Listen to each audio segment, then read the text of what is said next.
be careful about the goals that you set for yourself, because if you set goals that are way too close, you get very complacent. You don't think that you really have to change who you are in order to accomplish it. But if you set a goal way far out, your brain's like, dude, there's no way that this version of me can even get that done. What is it that I have to change about myself in order to get there?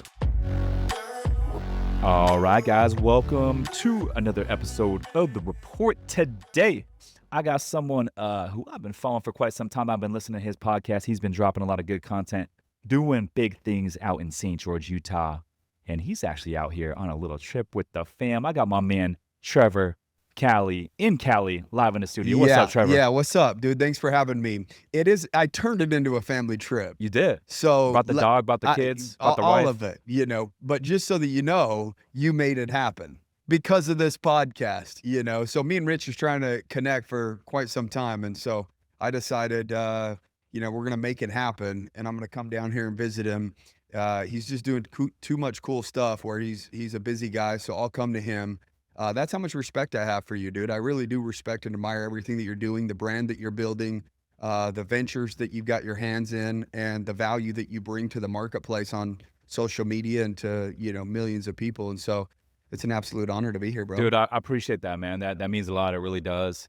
I will pay the favor back. I'm going to go visit you in October out in St. George, where you live. And I've always wanted to go hike Zion National Park. So I'll bring the girlfriend out there. We'll make a little trip of it, but we'll run your podcast out there. I'd love that. Yeah, absolutely, man. So, and by the way, I'm very excited to. I want to join your community that you have with the real business owners. So we'll talk more about that later in this episode. But I'm interested in that. But first things first, man. Like I'm so like intrigued with everything you're doing. But first things first, dude. You are setting a record. You're on this like journey to set a all-time is Guinness Book of World Record for literally most consecutive days running a half marathon. Yeah. And what's the record currently? 235 days. And how many days are you going to do? 365. 365 days. That is absolutely insane. Yeah. Well, I get like sore just running 4 miles. Yeah. How do you do that? I did too. To be quite frank with you, I got sick of watching people do incredible shit on social media and getting a dopamine hit off of watching like a Goggins run, I'm like, dude, I don't feel that if I'm watching somebody play tennis. I don't get a dopamine hit off of watching somebody swimming in a swimming pool like an Olympic swim. So obviously I felt drawn to it somehow, some way. And I'm like, dude, I'm not a runner. Like what's going on with that? But then at the same time, I'm like, who the hell would do this? Who would run far distances every day? It doesn't even seem fun. Give me some dumbbells and a mirror and let me get a sick pump. That's really what it was at that time. But I would watch these guys out there on social media doing incredible things. And I was just like, if it makes me feel a certain way and they keep showing up and doing it, there has to be something that they're doing it for. You're not going to continue to do something unless you're getting something back in return. Right? So why are they showing up? I don't know. I didn't understand it. So therefore I got curious enough to say, I want to try it. I want to see what's on the other side of that, because they're receiving something that very few people can comprehend.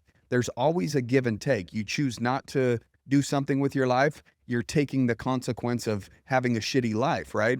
There's the give and take of, giving hours to your business or investing into skills, and then you get to take those with you and make money with it. There's always a give and take. So watching people do incredible things, I got a feeling, and I was just like, damn. If I felt that watching another human being do it, what would it feel like if I actually lived it? And then what I did is I identified the gap. And what I mean by the gap is most people will look at you and say, man, he's just sharp. He understands it. That what they're trying to do is they're trying to find their differences. He's different than me. Built different, blah, blah, blah, blah. It's like, no. Nobody's built different. We're all human beings, right? Like some people just want things more than others, and they're willing to exchange more than others. Unless you're LeBron James. There's the 1% of the 1%, Yeah. like I'm not slam dunking a basketball at 5'7". It's just not, it's not going to happen. What he's doing at age 40 it's just is stupid. Like insane. Yeah. Like that is not even like real life. It's ridiculous. Yeah. But most people need to compare their commonalities and not their differences. So I was like, dude, these guys are men. I'm a man. I'm very disciplined when I want to be. They get up early and get it done. I can get up early. So I started trying to identify what was common between us and then where they were at. And that identified the gap where I needed to start. I heard Goggins on a Joe Rogan podcast say, hey, my easy day is 7 miles. And I was like, okay, well, if I can get up to the point of running 7 miles every single day, now I'm playing on the same playground as him. He might be over there on the swing set, but I'm over here on the monkey bars. The lines start to blur a little bit, right? And then that increases my confidence that I'm playing on that same field. Obviously, he can crush me at a million different things, but I just wanted to know that, I was capable of doing things that he could do on his easy day. So I identified my starting point. I was going to start running like 4 miles a day. And then I turned it into 5 and 6. And so the gap right there was 3 miles. And so I identified the gap and where my starting point was. And the only thing that can close the gap from where you are to where you want to be is doing the work, just doing it, right? Starting and then closing the gap just by showing up consistently with discipline every single day. That's really good, man. So when did you start this streak and what day is today? So January 1st of 2022 is I started, I was going to do 1,000 two-a-days in a row.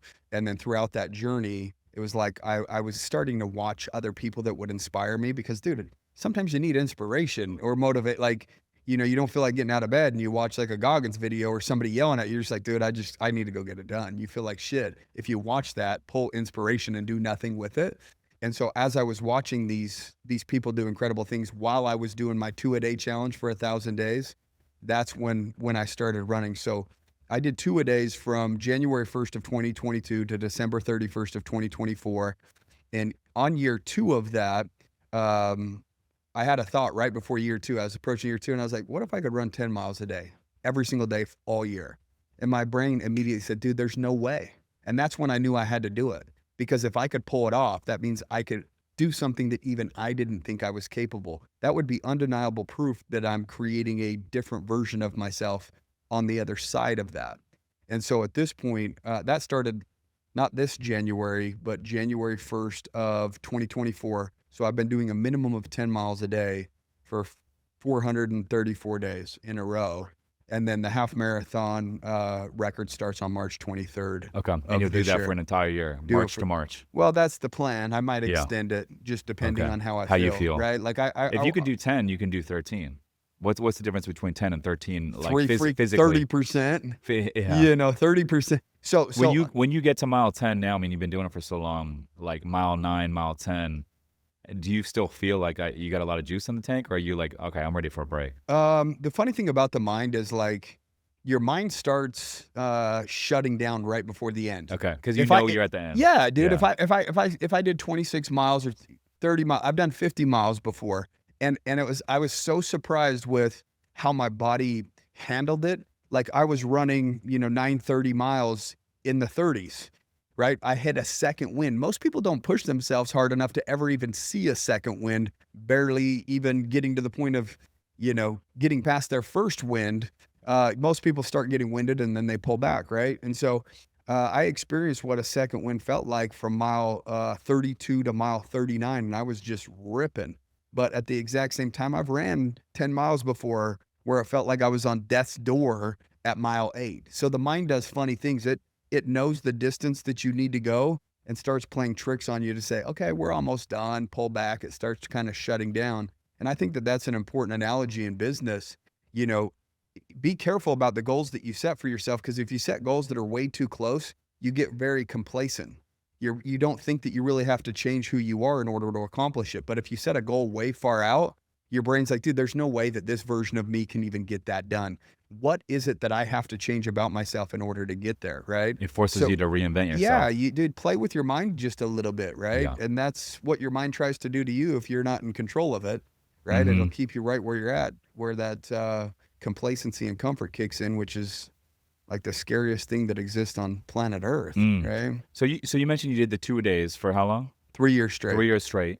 And that's weightlifting and then running, doing the 10 miles. And then, well, not at first. At first, 7 miles at first. It was weightlifting, and then I'd walk a couple miles. Okay. And then 3 or 4 months into it, and I was like, well, I tell people to do hard things. Now this is my new normal. it's not even hard for me to do this. So now I need to incorporate running a little bit. And so then I would incorporate running. And then as I approached year 2, it was like I was starting to run quite a bit to challenge myself. That's when the thought of, can I do 10 miles a day as one of my workouts hit me. And I was just like, bro, that's crazy. And then that's when it was like, man, if I could pull it off.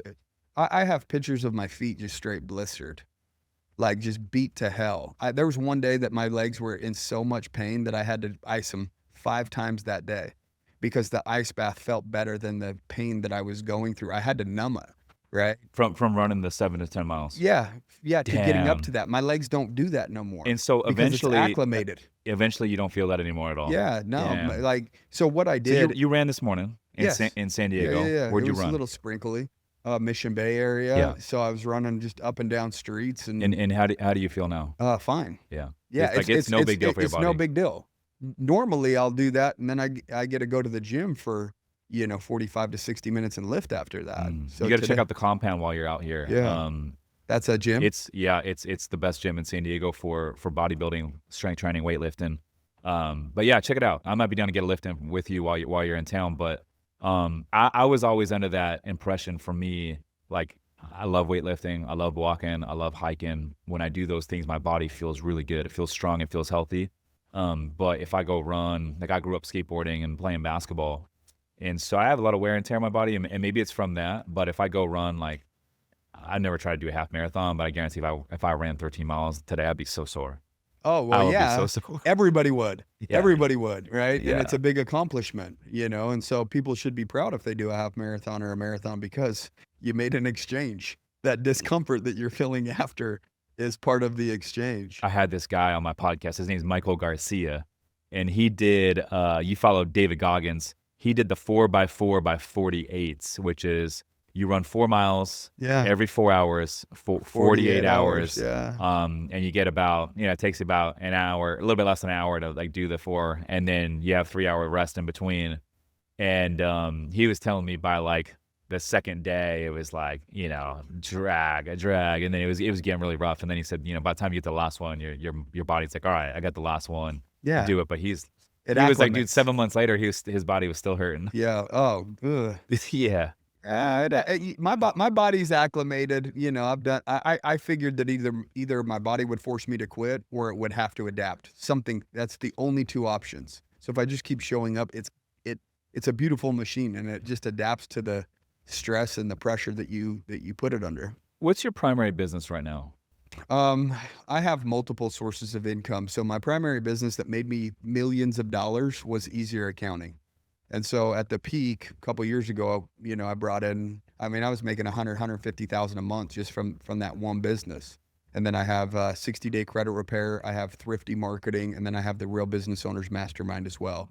So some of them are a little bit smaller, like 60-day credit repairs, $4 million credit repair business that I own 25% of. I own 26% of Easier Accounting, 25% of Thrifty Marketing, and 80% of the Real Business Owners Mastermind. Then I have investments, like I talked about that glamping resort that I'm starting, that I talked to you about when you were on my podcast, as well as, I talked to you about some of the other investments that I've done with like Everbowl and, stuff Jeff, like that. shout out to Jeff Fenster. Yeah, what's up? Yeah, What's up? yeah. What's up, Jeff Fenster? Send the check.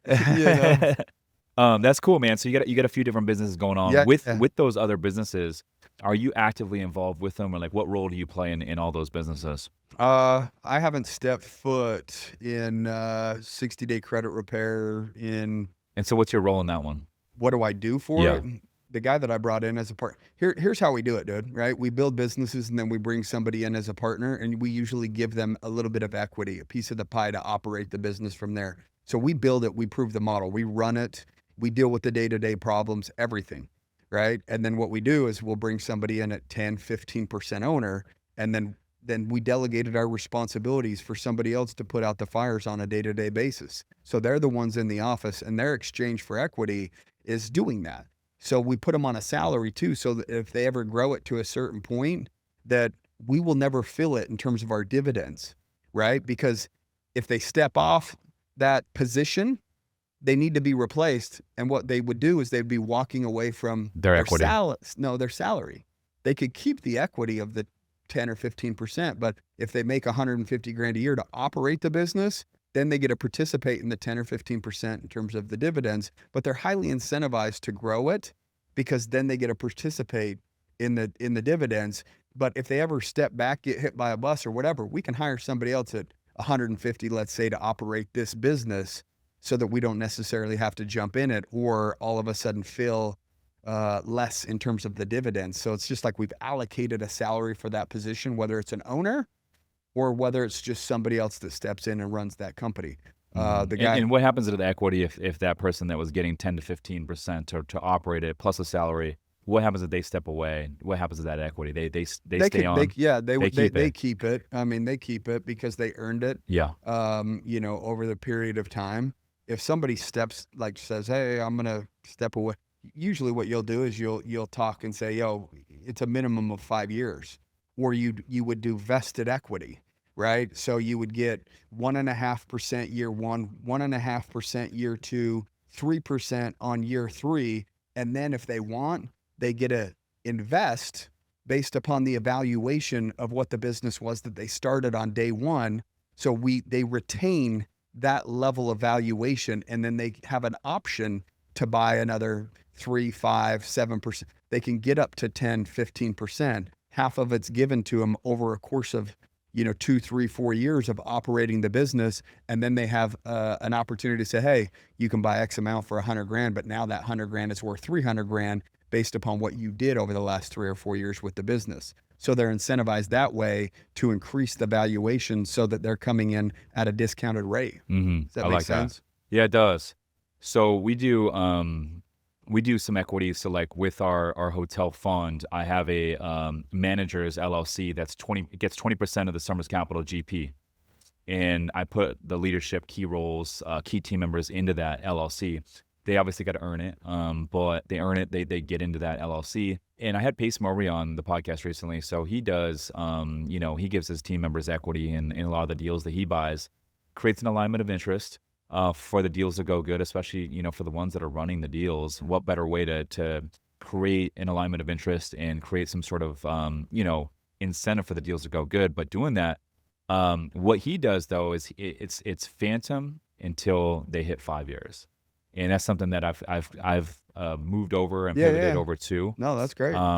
But that's interesting. So anyway, you're a partner in a lot of these businesses, and you are a little bit more passive. You just bring in a good operator, you give them a slice of equity to run it and grow it, and you're more of like an advisor. Yeah, I would. That's exactly consultant, it. advisor. Yeah. Hey, I'm thinking about changing the price point on this. Like, what do you think? I'm thinking about adding this to the business model. What do you think?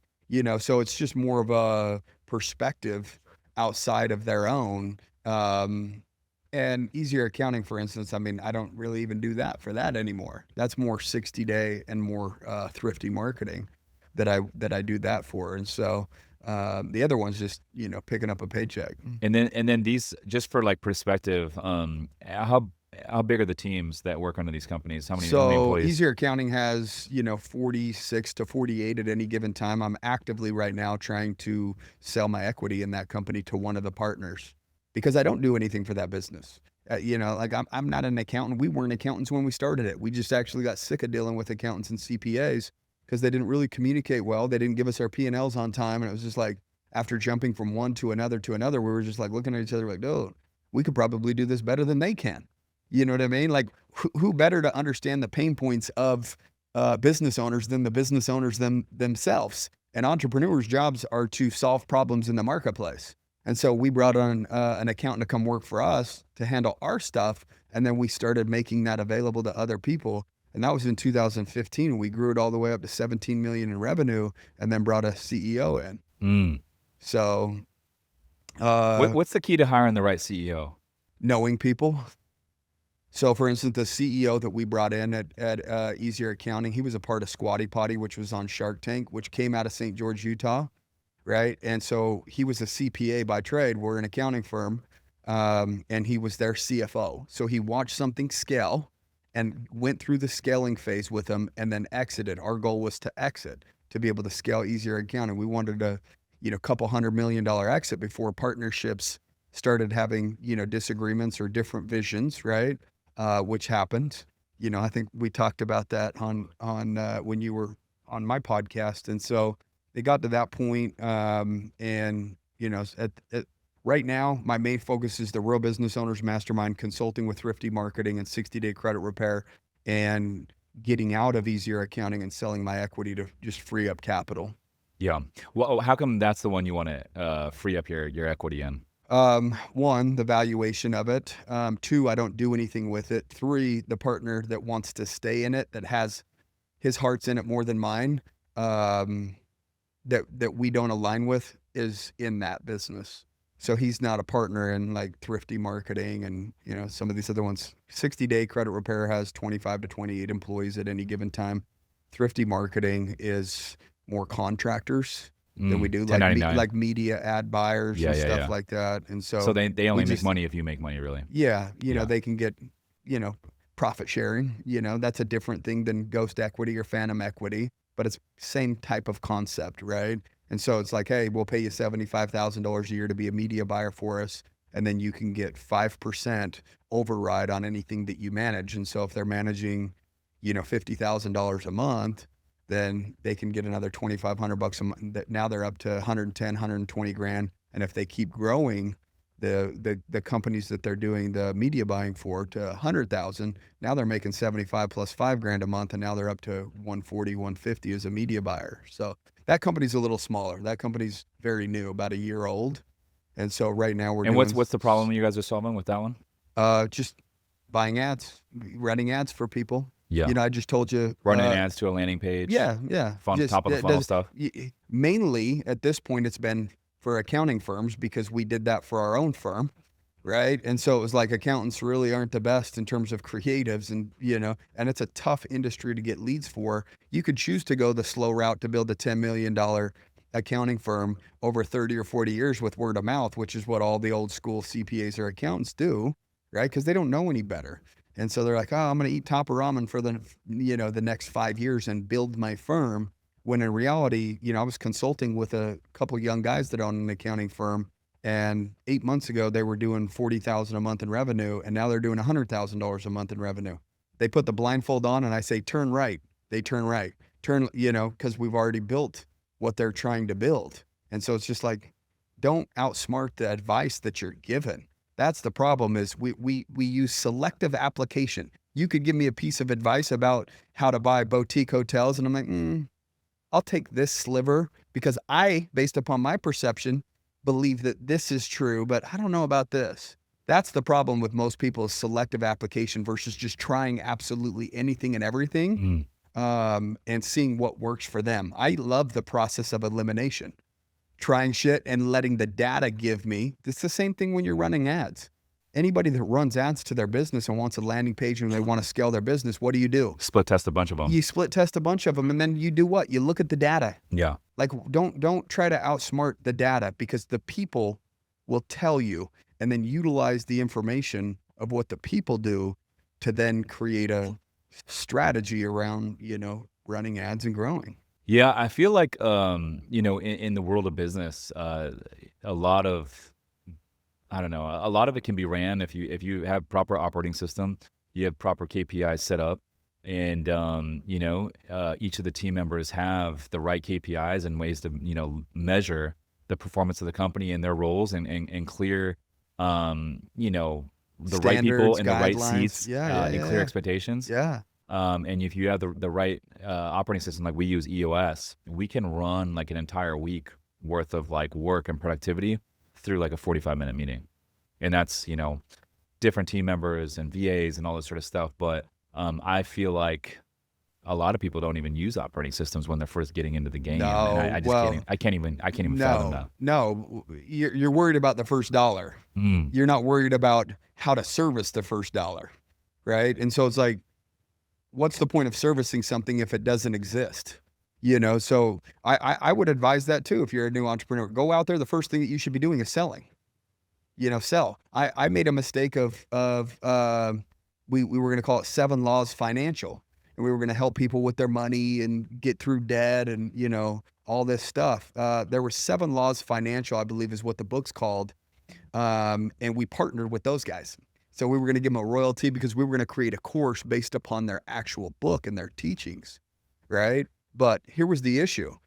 We ended up spending all this money training a guy to do the fulfillment because, we wanted to create it, but we never had ran ads yet to see if the marketplace actually wanted that service. So by the time we lay out a bunch of money, we sign contracts with these people, then we get to the point of starting to run the ads and we're getting on the phone. And just at the time, I mean, bro, this is like, 2012. This is a long time ago, but we had success with one business running ads and we're like, dude, it's going to work for everything. So we had a blanket thought of like, if it works here, it's just going to work everywhere. That wasn't the case. So we ended up spending $40,000-$50,000 creating it before running the ad. And then when we ran the ad, we realized all this time traveling back and forth to Salt Lake, having all those meetings, signing those contracts, creating the courses, hiring a coach, training the coach, before it was all a waste. So the first thing is just go out Sell. and get customers. Sell. Yeah.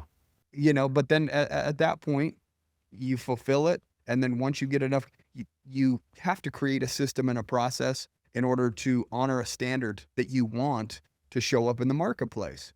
And so once you have enough customers, that's when you have to kind of take a step back and say, okay, my focus needs to now be over here. The problem is most people get stuck in the familiar and then just keep showing up the same way, so that they're not an adaptable type individual. They're like, do this, and then they just do that forever rather than do this until you get to here and then do this and then change who you are. Because if you're not growing, you're not going to be able to successfully evolve into these other levels.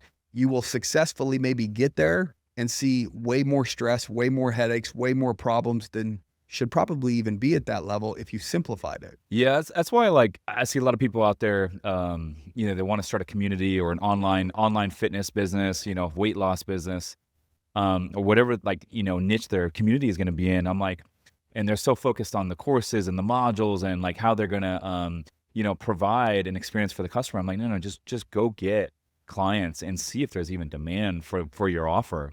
And once you go get some clients and you get some people to pay, then go figure out what you're going to, provide them. But you might go out there and start selling and realize not a lot of people want this product. And it's like, okay, cool. You just saved yourself a lot of time. Why don't you pivot and come up with a different product to go out there and sell to the marketplace? Well, one of the best ways to do that is to do like a pre-sale. Yes. And say it's launching, like if We're in it's pre-launch April, right now. Yeah. If it's April, hey, this is going to be available in June, and you're going to receive a 50% discount for being one of the first for time. founding whatever members or clients, customers, whatever you want to call it, right? And that will tell you right there if there's a market for what it is that you're selling. If two people buy out of 400, there's probably not a big demand for it, and you can literally just refund the money. And you're good. Or you need to figure out how to get 4 million eyes on it or 40 million eyes on it, because then you don't necessarily. And it should have high margins if you're gonna have to go through all that. But yeah, exactly. But yeah, I feel you, man. And it's not just business; it's real estate investing. I feel like when people get in, and this is something that I'm learning as I go, it's like there's 150 different steps that need to occur, but it's like the most important thing you do is just focus on step one, and then tomorrow focus on step two.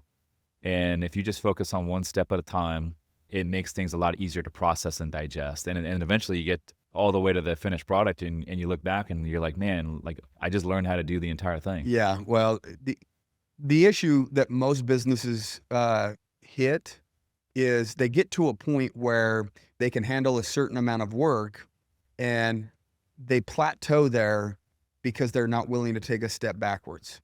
So I was on a call, right, with a guy that owns a garage door company. I said, how much money are you making, man? And he's like, I make like 60 grand a year. I've been doing it for like, a year and a half now. But I need to scale. I need to grow past this. And I'm like, okay, well, just so that you know, that's possible, but you'll probably get to 100, 120 grand a year. And then you're going to have to go back to 60. Because you're going to have to pay somebody then 60 grand to come in and replace you. So there's this ebb and flow of kind of taking a step backward, especially if you're in like a service industry. And then you also have the other problem where you grow to a certain point and you hit that ceiling where you have so much work that's on your plate that you don't even have time now to create SOPs, right? You're too busy putting out the fires every single day, right? And you're probably not the best one to put together the SOPs. There's somebody else that has that side of their brain. This is why coaches and mentors or, other individuals like, dude, Like I'm not going to go out there and try to buy a boutique hotel if you're in my network, dude. I'm going to lean on you a little bit, or I'm going to invest into putting myself around you because you have information that's going to be useful to me. I'm not an expert on creating SOPs, right? Like the only thing that we did great to build companies that were doing 8 figures is sales. And then we got to a certain point where like, dude, what's our pain point? It's not what we could do to address it. It's like, who do we know that we can hire to come in that's Yeah, an the who, expert not at that? how. That's Yeah. the who, not how principle. Yeah. It's like everybody thinks that they've got to be the one to solve 100% of their problems. When in reality, if you're talking about extreme ownership, yes, you are responsible to solve your problems, but that doesn't mean that you have to be the one to do it. You just have to be the resource to solve the problem by maybe bringing in an outsider to come in that's like, dude, I'm great at building SOPs for businesses. Show me your process and have them map it out. And then I think the next natural progression for the entrepreneur is once you start hiring, the next natural progression, at least for me, the big aha moment was once you accidentally hire really good talent, and then it makes you see the perspective of like, whoa, the bar just got raised. And then all of a sudden, you know what good talent looks like. And then you're like, okay, how can I go get really good talent for all these other arms of the business? And that's like that kind of next natural progression, I think, Yeah, once you well, start hiring. the question is, are you hiring people that you have to manage, or are you hiring people that take stress off of your plate? It's so good. So if you hire lower level employees, you're going to have to manage people, which means what? Now you have another thing to do on top of your all the other to-dos, right? But if you hire people, which is usually at a higher threshold, which most people don't want to cut the check, and that's them again hitting a plateau that they've created for themselves, just being too cheap. Everybody wants the best solution for the cheapest price, right? And it usually doesn't work like that. There are virtual assistants, which I could say that for a cheap price, you usually get better quality because they value their workplace in the Philippines or wherever they're being sourced from far more than somebody that you could pay $15 an hour to do some of the basic stuff that a VA could do these days. But that's kind of the only industry that I've seen that in. You get the value in terms of the size of check that you cut, and that goes with the employees that you're hiring. You know, most people don't want a CEO for $250,000 a year. You know what I mean? And then to give up, you know, some equity.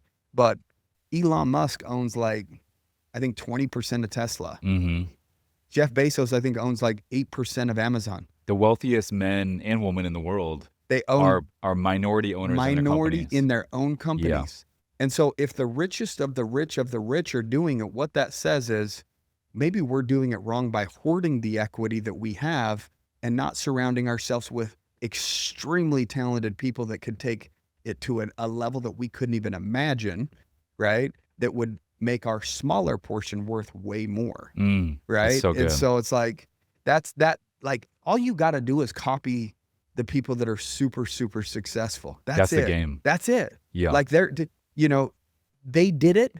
That means, okay, if I'm willing to cut the check or reduce my equity, that means I reduce the stress and I reduce my problems, but increase the probability of getting to the next level because I took the business where we hit the ceiling with me. My perspective is not good enough to get the job done to turn it into $100 million.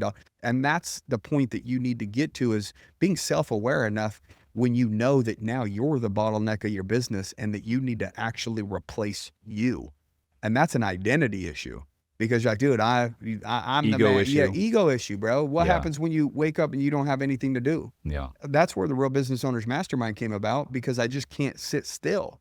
You know, that's where all the running and all these challenges came about. That's where the world record came about. It's because I've delegated myself out of these businesses outside of a few phone calls and consulting to the other partners that I have that are in there running it, that it's like, what else am I going to do with my time? I enjoy being in the fight, being in the ring. I don't want to retire and Yeah. pick my feet up, you know? One thing I've learned is like the folks, the team members that are moving the needle, the A players, those individuals have a lot of options.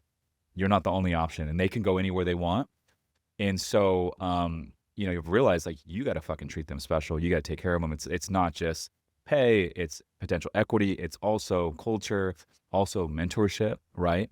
and it's so many different things. But the culture is huge, and that's why like when you come into this office, it's like it's a vibe. We got music.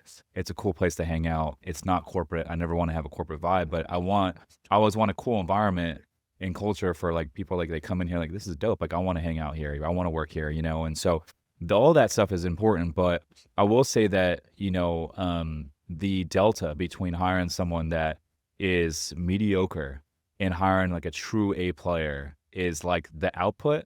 You might pay them like 50% more, even 100% more, Yeah. right? We call The output we is call them like 10Xers the or output is 5Xers. 10x difference. Yes. And so where else are you going to get a 10x ROI in business? It's the Like you're best not. investment You're that you not. can make. And to piggyback off of that, you're exactly right. 100% right on everything that you said.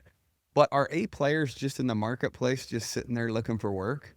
Not Mm-mm. usually. No, they're usually like content somewhere else, and you got to go poach them. You got to poach them. Yes. So like I had a guy, Luke Peters on my podcast, he exited for mid-8 figures, his business.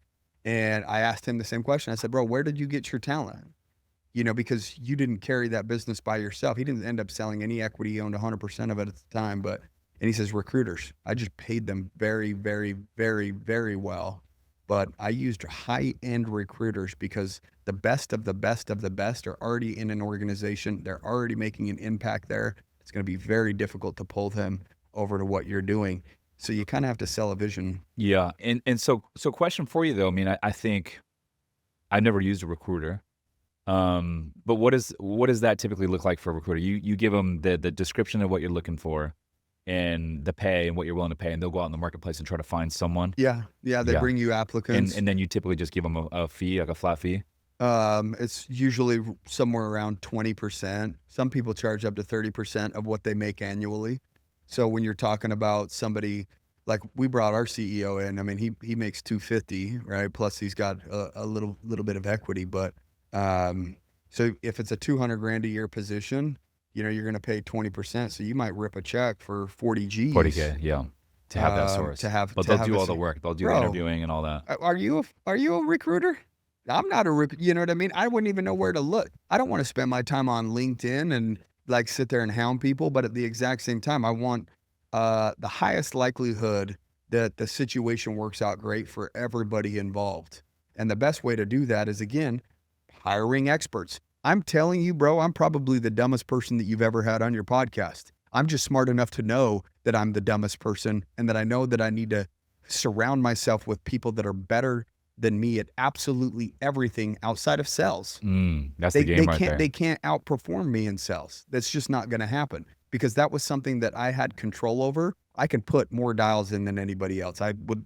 That's where I came from. At 19 years old, I was a sales guy. What was your first sales job? I was just over the phone, telemarketing, annoying people. I was the, ones that you would want to block. And this was back in 2004 when the internet was new and we were sitting there selling internet coaching programs. Like, hey, learn how to make money on eBay for $3,000 or $5,000. But I think that skill of sales and I did the same thing when I was 19. I was selling cell phones at a kiosk.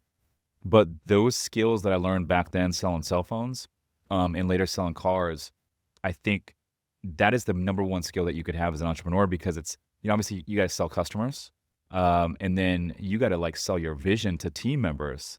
That is huge. Otherwise no one's going to want to work for you. You got to sell the vision, and then customers. And if you're raising capital, like all of that is sales. Even Sales negotiating is with third-party vendors. Yeah. I mean, all that is sales. Right? Everything. And so I think that's the number one skill that you could have. And quite frankly, if you have sales skills, that is going to translate. That's a baseline fundamentals of what you need to be a good leader, I think. I think so too. A great entrepreneur. Most entrepreneurs have a sales background because it's feast or famine. You eat what you kill, right? Like you're telling me if I work harder, I can make more money? Okay, I'll do that all day of the week. The problem is I didn't even graduate high school on time. I had drug addiction problems. I had DUI problems. I was a messed up kid for a long period of time. So I already knew schooling wasn't the route for me. Like I went to 12 and a half years of school to finish 12. You know what I mean? So it's like the system told me that I'm not for that system. And so I was like, okay, man, what am I going to do with my life? And I was landscaping at the time, and somebody said, bro, you got to try this sales thing. I was like, cool. I can always go back to landscaping. So I tried sales.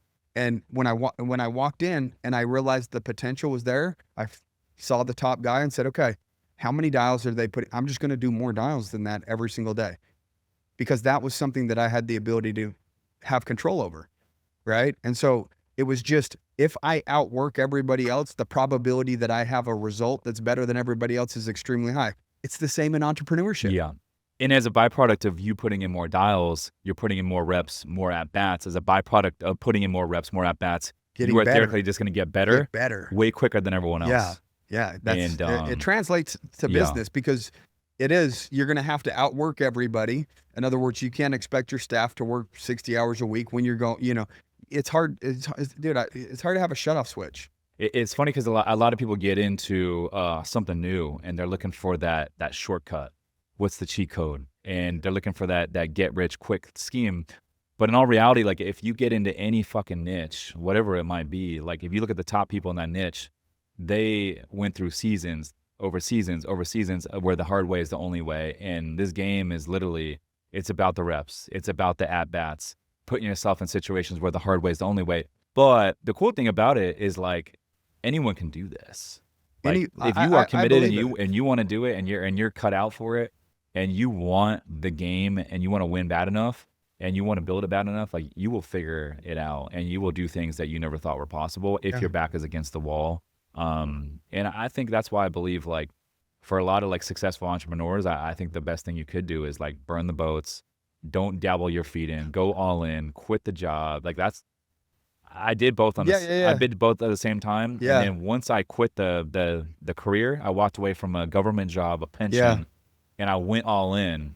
I was like, dude, there's no way in hell I'm gonna fail and go back to my old career and my old coworkers and be like, hey guys, after pulling out your pension, it didn't work out. I'm back. There's no way in hell I'm gonna do that. Yeah. And so now I got a lot more riding on it, right? I got all these team members and like everything is riding on where I take this, right? We have investors now and mastermind members and all this. Everybody wants the all-in result without going all in. Yeah. But now, I mean, think about that. Like when I wake up every morning, it's like, talk about like there's no better motivator than like knowing, hey, like where I take this now is literally going to dictate so many different things. And I love that feeling. Though. Yeah, you have a higher sense of responsibility, which creates a higher sense of purpose every single day that you show up. Dude, I look at people and I'm like, dude, I want that person on my team to win. So if I don't continue to expand what we're doing, then I can't expand the opportunities for that individual. So therefore, I'm creating somewhat of a ceiling for them. So there's businesses that I have. I don't need, like, I own my property, like my home, I have investments, I have businesses. Like, I don't need to necessarily do that, but it gives me more purpose. What am I going to do? Wake up and do what? So at the end of the day, when you have people that depend on you for their paychecks that you love and that you care about, you'll show up in a different way. And if you don't operate at what your current capabilities are, then you'll never be able to expand your capabilities, and you never know what you're capable until you do what you're capable of today. And part of that is you're never going to do what you're capable of if you don't burn the boats and you don't have your back against the wall. Why would you put yourself through that much discomfort if it's unnecessary? That's a learned behavior. So now I've done it so many times that I actually thrive in that. I prefer the process. I actually was getting depressed coming at the end of 2024 thinking, I'm like, okay, is my 10 a day going to be over? What am I going to do? Like, I have to seek constant progression. And part of that is to inspire other people and to create more opportunities for people on my team.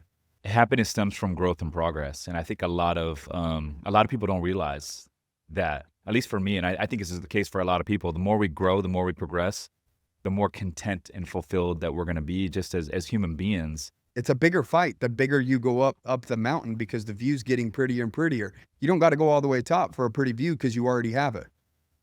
Like, being disciplined while you're trying to make money is easy.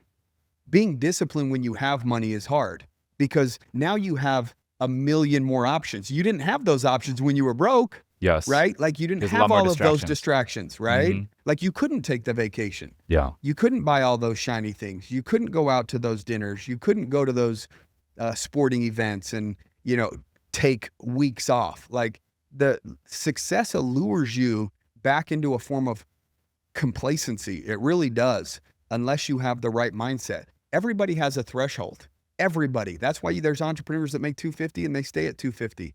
Then there's entrepreneurs that make $500,000 a year and then they get a level of complacency. They stop growing their business. They stop trying to progress as a human being. And then there's the people that, I mean, Elon Musk doesn't have to do nothing. He's playing the game because it's actually the game that he thrives in, not necessarily the achievement or the outcome. And once you get to the point of realizing that the process is the prize, you just want to stay in the process. I don't really like traveling. I don't like vacations. I don't like going out of town because I you're like, not dude, building the thing. I want to I'm be the same way, dude. in my routine. I want to go wake up. I want to run my 10 miles. I want to see my gym. I want to see my people. I want to cross off another thing on my task Yes, list that I'm the gets same me way, high. bro. I'm like, oh yeah. Yeah. I've been staring at that for 2 weeks. It's been bothering me. And just the visual progression that I'm making of seeing things crossed off. Like, dude, that's it, man. That's it. And it's the game is not for everyone, but like you alluded to, man, like I'm obsessed with this game as well. Like I get up every single morning. Sometimes I get up before the alarm clock because I'm like so excited to go attack the day. And you know, not every day is gonna be easy. You know, there's a lot of days where you're putting out fires and shit's, you know, hitting the fan. But A lot of days. That's most days. but that and things get heavy. They Yeah, get overwhelming. Yeah. But like I always remind myself, I'm like, every time I feel heavy, like things are getting heavy, things are getting overwhelming, I'm like, this is what happens before the level up. And it forces you to dig deep. It forces you to, like, you know, think outside of the box. It pushes your comfort zone. And then all of a sudden, boom, you push through, you figure it out, and you get out on the other side, and then boom, a new door unlocks, a new opportunity unlocks, and you reach a new level. That's exactly right. And then that's the new baseline. Bro, how you communicate with yourself matters. How you I was doing what I call a micro meetup in our mastermind, right? And I went around the room. I said, "What's the thought that you have most frequent?" One guy goes, "Is this all going to be worth it?" And the other person looks, "Yeah, I wonder that. Like, I wonder that too," because they're in the middle of their fight, right? And they want to make sure that the exchange is worth it because they're going through something very, very difficult. One other guy goes, "I know that this is going to be worth it, and the challenges that I'm currently facing are just the door to the next level," right? So some people are, how can you show up the best version of yourself if you're asking, is this all going to be worth it? Is it all going to be worth it? What did you just say? You sold yourself the dream again. You just turned a negative into a positive. This friction that I'm feeling is actually a positive thing because I'm going to get to here. And if I get to here, then that's a better result. So all I do is just have to bear what I'm currently going through for a long enough period of time for the result to then show up. And so how you communicate with yourself is you look at a negative situation and you turn it positive, and you actually make it an advantage to you that you're dealing with whatever you're dealing with, rather than a negative thing like, oh, is this going to be worth it? Yes, Like, absolutely. dude, mindset and how you communicate with yourself in these difficult times is going to be the deciding factor of whether you make it through or not, you know? Hey guys, real quick, I just wanted to personally thank you for listening to this podcast. It means the world to me. The only way this show grows is by word of mouth. If there's anyone in your circle that could benefit from this podcast, it would mean the world to me if you could share it with them via text or maybe on your Instagram story.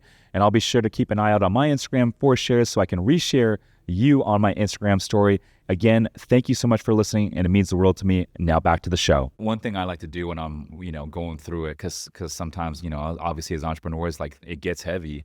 And one thing I like to do is kind of just like think from a macro perspective and expand out. And I'm like, you know what? Like one day I'm going to be 80 years old, laying in my bed, staring at the ceiling, Yes. kicking myself because I would give anything and trade anything at that point to be where I am today at age 39, building this fucking empire in the fucking trenches with my fucking team. Even though we're going through the shit right now, like I would trade anything at that point in time to come back and fucking live this life. Dude, and be I tell building it, dude. myself, Think about that. I tell myself right now, I'm living the good old days. Mm.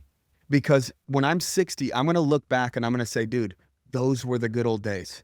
And what happens if I don't have the mindset that I'm in the good old days? I sometimes sit back and I look around and I'm like, bro, this is the time that I'm going to look back on and be like, whoa, that was like the best time of my life. Those were the good old days. And so many people are missing the opportunity to actually be present and live in the moment and experience the good old days while they're happening, rather than waiting 20 or 30 years and be like, man, I really just didn't soak that in when I was going through that. That's so good, dude. That's so good. What's the biggest mistake that you've ever made in your entrepreneurial career? I would say that I didn't get out of my way quick enough. The biggest mistake that I made was believing that I was the man, that I had to do it all, that nobody could do it better than me. And I was the reason why we plateaued. I You were the was the reason. bottleneck. I was the bottleneck. I Yeah. was the reason why we dealt with the same struggles over and over. I was the perspective that created the struggles, and all of a sudden I got us to a high level. It was a great level, but I kept making the same year after year after year after year. Then I started investing into masterminds. That's when I talked about the Arte Syndicate, spending $6,000 a month, putting myself around high level people. Then we grew again. But then there was another ceiling. Either you've got to be growing yourself as an individual very proactively. If you're not investing in a dollar into who you're becoming, then look around. Get familiar with those results and get comfortable with it, because you have to invest into the things that you want to grow. You want your business to grow, you invest into it, right? Like, you want your team to grow with you, you invest time, effort, become a mentor to them. You want to invest into your family so that your family has the ability to grow in terms of love. You want to invest into you, the individual that's responsible for all of those situations. If you become more, that means there's more of you at the party, wherever that party is, whether it's at your house, whether it's in your business, it doesn't matter. Anybody in your proximity gets better when you get better. And I feel a high level of responsibility to continue to invest into myself, but that doesn't mean I'm the right person to take my business to 100 million. I might get it to 17 million, and then that's the ceiling. It's just like, whoa, we're at a whole nother level now. We need people that have had experience with big exits, with big money, with big scaling, and then we need to get out of our own way. So at every level, I stayed there for too long before I made the change, before I invested into myself, before we brought in outsiders to come in and do the things that they were great at that we weren't. Right? We always said, sell, solve problems. Let's just throw more money at it. Employees are working hard. Let's just throw more money at the same employees. The problem is they still have the same perspective, right? So we need to bring in outsiders that have a greater perspective than them, they can then mentor them from the point where we took them to the next level, right? And so that's an opportunity to invest into our employees, to bring these outsiders in and create that opportunity. I think people bottleneck their business and hinder opportunities if you believe that you're the person that has to do everything, because you're not allowing people to then grow and elevate and impact your business in the ways that they could. And it feels good to actually contribute to a business. So if you're putting out all the, even as an employee, bro, like, I took ownership over things, and like, I treated it like it was my own. It felt good. And it feels good to anybody to feel like that they're impacting a business in a positive way. And if you're doing too much, you're blunting that potential growth for them, not just financially, but just personal growth. Micromanaging and all that. Micromanaging. That's exactly what it comes down to. You just said what I was trying to say in 5 minutes in 2 words. But yeah, you're blunting their growth, blunting your growth, blunting the business's growth by you thinking it needs to be you. That's so good. You mentioned you had a partner recently that you decided to part ways with. Yeah. I'm curious because I went through this myself as well. When I first got in the real estate investing game, I had a couple partners. We were buying multifamily together. We were air traffic controllers at the time. We all cashed out our 401ks and got in the game, and it was a successful partnership. And we still own a couple deals together, and we're still cool. It's just we no longer align from like a vision and a business perspective, and that's totally okay. Yeah, And absolutely. we just had different trajectories. And so, I had the tough conversation 3 years ago, and I decided to start my own thing. And I started my own thing, and then I started to see even more growth, right? And I feel even more fulfilled, right? And everything that we're just talking about. But I'm curious for you, with this partnership, I mean, what was the main reason that it went south? I would say just, lack of communication for the most part, right? Kind of grew apart for the most part. we did a whole lot of stuff together. I mean, I'm not going to speak negatively because we obviously together got it to a certain point, and then us together wasn't the next level, right? Just as we were talking about getting out of our own way, and that was a form of doing it. I think our hearts were just in two different places. He loves the accounting firm. I don't really wake up and do a cartwheel to get out of bed to talk about taxes or bookkeeping. My heart was with real business owners and running that mastermind, and we managed our money a little bit differently as well, right? Like I'm debt free. I live a debt free life, have money in the bank, have investments, all of that. Even your real estate's debt free. Yeah, Okay. yeah, and he liked more of the lifestyle, so he didn't really live it. I don't do watches or any. I don't drive a fancy vehicle. None of that does anything for me, right? I have to understand what makes me tick. For me, I started in this game to create real financial freedom for my family. Meaning, if I get hit by a bus, they are solid. Yes, I have the life insurances, the property's paid off. I grew up really poor. What if your wife wants like a nice watch? What do you do then? She doesn't care about it, bro. My wife, we're worth millions and millions of dollars, still has her $800 ring that she bought for herself because I was too broke to buy it at the time that we got engaged. I've bought her ring since then for our 5-year anniversary that was expensive, and she took it back. She Damn. doesn't value expensive things either at all. Like we live on some property up by Zion's National Park. We've got our wild turkeys walking, our deer. We've got our orchard, our horse pasture. We live, little house on the prairie type shit. You don't, I don't need anything fancy out there. I want my kids. I want to play baseball and throw the football with my son in the orchard. Like it's money in the bank, cash flow every single month, living debt free while I'm impacting people's lives. That to me, that is like, bro, I'm living the life that I designed, right? And so for me, accounting wasn't an impact play anymore. He wants to go run with that and go make a bunch more money. Cool. I'm not at that phase right now. Do I love money? Yes, I do love money, and I want to continue to make it. But I feel like that there's a bank account. That's where you put the money, man. You fill up but then there's your soul. And I was at the lowest point that I had ever been mentally when I made the most money that I ever had, because at least in the process of trying to make a shit ton of money, I had the hope that money was going to fulfill me and fill the hole that I had in me. That little poor boy, the only problem that he ever had was the kitchen didn't have food in it because we didn't have money. The lights got shut off because we didn't have money. So I dedicated my life. The only problem I ever saw, the only struggle that I ever saw growing up was a money issue. If I solve that problem, I got to figure it out, right? And I made the exchange. I went all in, as we alluded to earlier. But the fact is I found myself worth millions of dollars wondering like, oh, this is it? That's when I really wanted to challenge my body. That's when I wanted to do other things outside of business, because I have everything that I need right now, and I have cash flowing assets and money in the bank. Now what? Now for me, it's an impact play because that fills up my soul. I've got the net worth. I've got the bank accounts. I've got the house. I've got all those things, and that's cool. But once you have those things, then what? You have to use your wisdom, your knowledge, and expertise. The only way you get to a level of mastery is through teaching.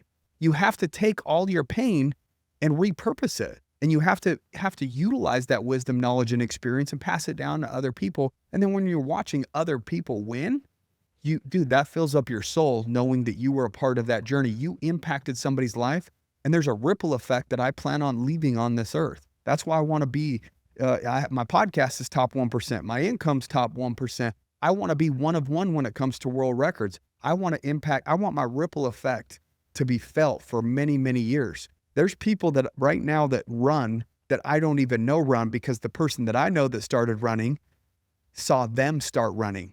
And they reach out to me and say, bro, you have no idea. I've been posting my runs, and somebody reached out to me and said that was motivating. So they started running. They don't even know me. They knew him. And that's called a ripple effect, when your impact then starts impacting, second layer, third layer. And that's really where my focus is, man. That's what lights me up, as you could tell. That's very deep, man. Yeah. And to your point about like posting, anyone listening to this is like, you should share what you're doing, because even if you have like a small Instagram audience, like you never know who's going to see that. You're at the gym, and they're going to decide to, they haven't worked out in 3 years. They're going to decide to get in the gym and start working out because they saw you do it. And then 6 months go by, 9 months go by, and they completely transform their lives, all because you decided to share what you're up to. And you never know who's watching. And that's why I say, like, people that are afraid to post on social media because they're afraid about, what people are going to think and this and that. They think it's selfless, but I think people not posting and sharing what they're up to is actually a selfish thing on social media, because you're holding back your knowledge and potential inspiration and motivation to all these other people that could be lifted up simply by you sharing what you're up to. Well, for me, here's how I look at it. If I want to make an impact in this world, what if Yeah. it's not me that makes the impact? What do you What mean by if that? What if it's somebody that I impact Mm. that then makes the impact? I look at my son right now and the proximity that he's in with me doing the things that I'm doing, and I say to myself, I have to keep going, because what if it's not me? What if it's my son that's going to be the one that actually truly makes a real impact in this world? And it was just a byproduct. He's a byproduct of me. So therefore, I get a share in a piece of that. What if I come across an individual and I don't really get to do the things that I want to do or make the impact I want to make, but I came across one individual and they lit a way bigger fire and it was way warmer for a lot more people than myself, right? That's so good. Somebody has to be the person that lights somebody's fire, that then makes a huge fire and just makes a tear in this world. Anybody that's ever made a massive impact was impacted by somebody Mm. that never made as great of an impact as they did. But if they didn't make that impact on that one person, then how many people would have been left in the Yeah, dust? and anyone that's made something of themselves in this world, they've been inspired not just by one person, but typically by a handful, and then they'll pick and choose. At least a lot of the greats do, and I do this myself as I grow at every level. Is I'll always have like 4, 5, 6 people that I kind of like look up to, and I'll study that are at the next level, and I'll study how they conduct themselves, how they carry themselves, how do they talk, how do they lead, how do they operate, and I'll study and I'll pick and choose some characteristics from each of Yeah. them, and I'll make it into my own. That's exactly And right. that's how Kobe Bryant became Kobe Yep. Bryant, right? Studying tape after tape after tape of all the greats, Michael Jordan included, and that's how he became Kobe Bryant. But the same thing with entrepreneurship and real estate investing. It's like, okay, how do you become great at anything? You just study the greats. Yeah, you don't got to be out in the driveway 3, 2, 1 doing a jump shot, to envision yourself. It's just it's business. It's the same concept though. Yeah. So back to the partnership. So what was the big disconnect for you guys? Again, it was just two different visions. It was a money play over here. He wants to continue to money the lifestyle. For me, it's an impact play. And those were in direct conflict, because I wanted to focus more over here on real business owners, right? I wanted to serve other people. Got it. That's very And Sam. that right And he there. was your partner with the real business owner. Yeah. And And that, he was a podcast co-host with you. yes, Okay. for 4 years. Yeah. And so you you had the tough 5 years. conversation. It's never easy having a conversation with a partner about splitting ways or going different directions. It's like breaking up with a girlfriend or Yeah, even a it's- partner. It's let's be real. It's harder in your head than it is anywhere else. All the stories that we tell ourselves is usually the thing that's the most difficult to overcome. The doing isn't as hard. Yes, there's some uncomfortable stuff that happens and some tough conversations, but we're always like, man, if we have that conversation, somebody's gonna blow up and freak out and blah blah. Yeah, it's not usually like that. Hey, what do you think that this would look like if I bought you out?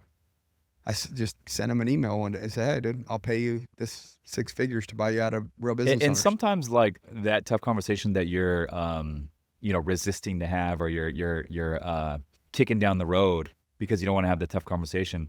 Sometimes that other person also doesn't want to be there, and also will win by, or maybe be in a better position because you guys are no longer Exactly. together. I think what I I think mean? both parties, everything happens for a reason, and to carry that load every single day, that is taking some of your energy reserves that you could use to build. So if you're holding on to something, a conversation, some resentment, a partnership that you don't want to be in, you have to have that conversation to close the tab. You know what I mean? How many tabs do we have on our, close that tab. Because the mental load that it takes off of you, you can go further, faster, and feel so much more free and lighter on a day-to-day basis, you're butting up against that with your brain mentally just to overcome it. And then you, dude, That's so good. relieve yourself. So Yeah. I want to go back real quick. Early on, you were addicted to putting needles in yourself, heavy drugs, It wasn't the um, needles that I was addicted to. It was alcohol. what was in it. Yeah. What kind of needles were these? What was in the needles? Heroin. Heroin. Yeah. And how long were you on heroin? Almost 4 years. Dude, and how old were you when you first tried it? So, I told you about the sales job. Mm-hmm. I told you that You're you know, 19. yeah, I was 19 and I started working at a sales job. And, it wasn't shortly thereafter. Be careful who you look up to, man. You know what I mean? Because I was looking up to the wrong people. They had some things that I wanted to, and growing up poor, dude, you don't usually have the most positive role models. So the neighborhood I grew up in, I was already smoking weed and drinking by the time I was 13 years old. So it's not like I went from some good, cleany, goody two shoes to popping pills at a sales job. It just slowly led up to that. And I was smoking weed, drinking, partying, working in sales, as many salespeople do. Then these guys that I looked up to said, "Hey man, do you want to get in the phone zone?" And I said, "What's that?" Mm. And they said, "Bro, take this." And I said, "What is that?" And they said, "It's kind of like, it's a painkiller. It's kind of like a Lortab." And I was like, in high school, I would drink a couple beers and pop a Lortab, party with the homies, whatever. And so I was like, I didn't think anything of it. Nobody knew how powerful Oxycontins were until way later. When I was 19, I mean, that's 21, 22 years ago. So everyone associated it with a Lortab, which seemed a lot more innocent. But in reality, Oxycontin's like a pharmaceutical heroin. It's very, very powerful. So I would take these little chunks and I would get on the phones and I was Orally, right? yeah, orally. Okay. But then it turned into snorting it because they said you get a better bang for your buck. And I was making good money at a young age. I had my Lincoln LS. I thought I was bossed up, rolled that in one of my DUIs.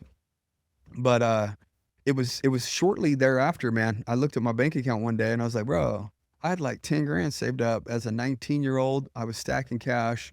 And then I looked at my bank account because I was going there so much out of the ATM for drugs. It had like $500 left in it. And so then people were like, dude, a better bang for your buck, just snort it. So I was like, okay. Then it got to the point where I had no money.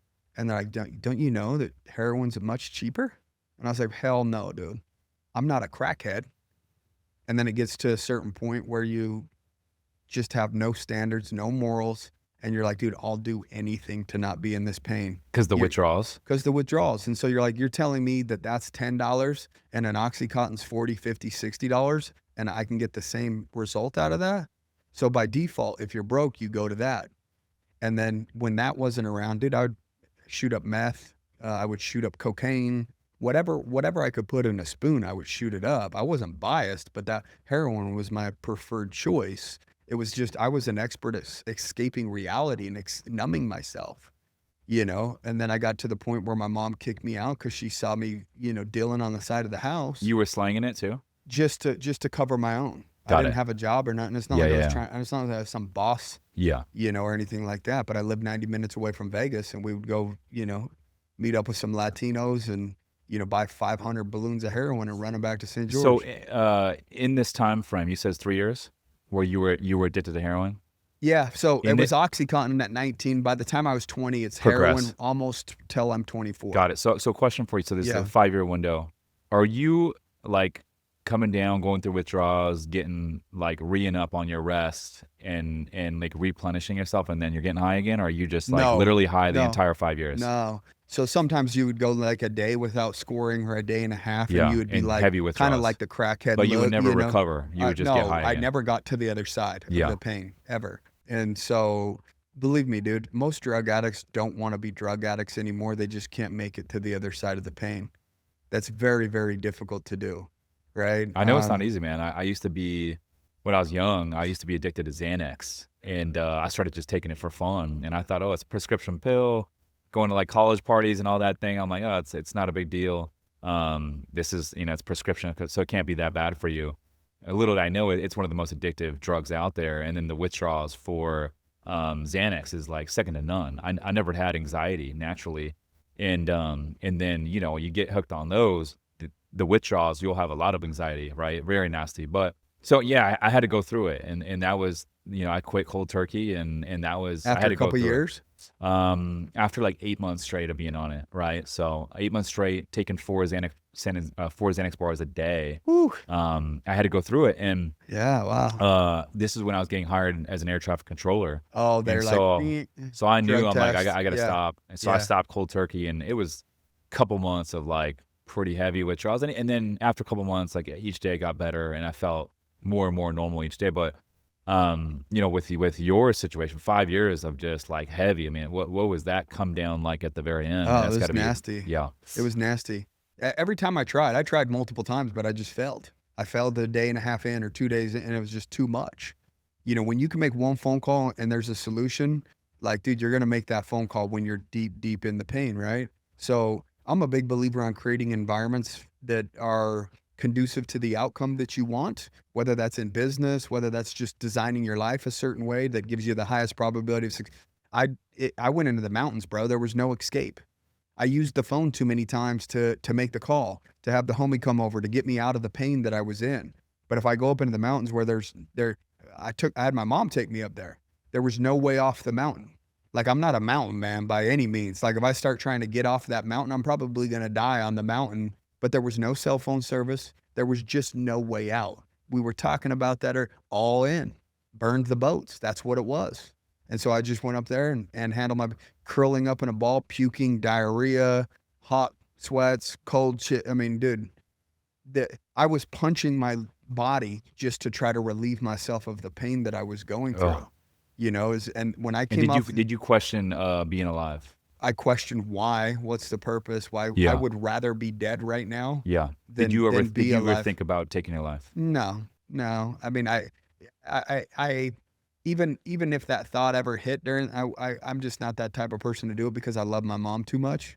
And I've seen what she's gone through with the way that we grew up, holding down multiple jobs and never quitting or never giving up on me. There's no way that I could ever put her through that, even if I was at an extreme low. But, obviously, when you're in pain, you're like, dude, I would rather be dead right now. Like, kind of just that thought, not necessarily I need to take my life right now, but it just felt like that anything to get rid of the pain would be better than the pain that you're currently experiencing. And so I made a promise to myself coming off that mountain. I said, I will never do anything that put me through that much pain ever again. I'm done. So there's people that do the, NA stuff or one day at a time shit. Fuck, that's cool because it does work for people. And it's not a one size fits all. Whatever works for you to get you better is the preferred method. That's the You solution. know what I Yeah, mean? But yeah, for yeah. me, I just said, fuck that. It's never happening again. I will never do that. When I say never, I'm too stubborn. Mhm. I like, being a man of my word. When I say I'm going to be a world record holder by this time next year, you better fucking believe it.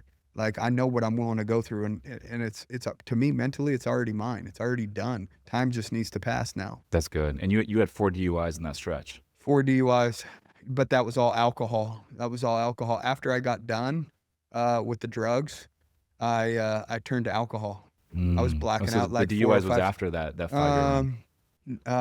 Not all of them. I got my first DUI when I was 17. Like I said, I liked to party. And then I rolled a car when I was 19 years old.